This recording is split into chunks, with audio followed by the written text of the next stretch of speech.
and welcome to a new painting guide. Let's get started. Our miniature will feature blue and purple tones, so we start by covering the entire miniature with Phantom Violet. This helps us establish a good base and set the mood for the color palette we aim to achieve. Our skin will be very light, with cool tones to contrast with the other colors of the mini, so we apply Deep Sky as the base color. Using a 50-50 mix of Deep Sky and Ivory, we highlight the high points of the skin. With basic skin tone, in very diluted layers, we now cover the entire skin. We also cover the cloak and hat with amethyst blue and begin highlighting with marine blue, making sure to paint all the high folds. With a mix of 70% marine blue and 30% deep sky, we apply the first highlights. We now apply thin layers of paint, following the direction of the folds to achieve more organic lighting. Using a mix of 30% marine blue and 70% deep sky, we enhance the highlights, focusing on the edges of the folds to create greater contrast between light and shadow. For the leather elements, we use Quicksand brown as the base color. With a 50-50 mix of Quicksand brown and Komodo khaki, we highlight the edges of the leather elements.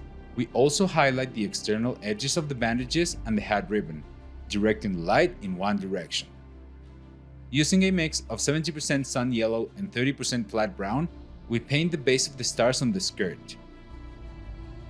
Now with sun yellow, we enhance the color of the stars, applying a couple of layers with this color. Using a 50-50 mix of sun yellow and ivory, we highlight the edges of those stars. Now we paint the pages of the book with a mix of 70% Komodo khaki and 30% Parchment. We highlight the edges of the pages with a mix of 70% Parchment and 30% Komodo khaki. We now start highlighting the hair with amethyst blue and 10% wolf gray, marking the strands of the braid. Now, with a mix of 70% amethyst blue and 30% wolf gray, we enhance the highlights by painting the high points of the hair. We now paint small lines to simulate individual hairs on the braid and add texture to this element. Now, with Quicksand brown, we enhance the tone of the ribbon since it's an element located in the higher part of the mini, and so the lighting should be stronger.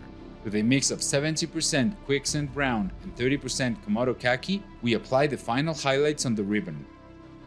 For the skin, we also enhance the light with a 50-50 mix of basic skin tone and ivory. We do this light touch-up at the end since once the entire mini is painted, we can't see how much lighting we need or have in excess, so these corrections can be made at this point. For the base, we add 30% Komodo khaki to Quicksand brown to highlight the edges. We now paint the rug with Phantom Violet as the base color.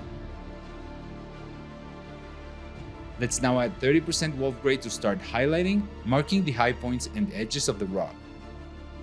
We enhance the light using a 50-50 mix of Phantom Violet and wolf gray, and now we increase the contrast of the rug by marking the highest highlights at the point where the shadow areas begin. With a 70% sun yellow and 30% flat brown, we paint the inside of the ornaments. And finally, with sun yellow, we reinforce the yellow tone of the ornaments as well. And that's it. Thank you for joining me in this painting guide for Aurelia. I hope you enjoyed the process and found these tips helpful. So take your time and enjoy the journey. Don't forget to like, comment, and subscribe for more miniature painting tutorials. Happy painting, and see you in the next video.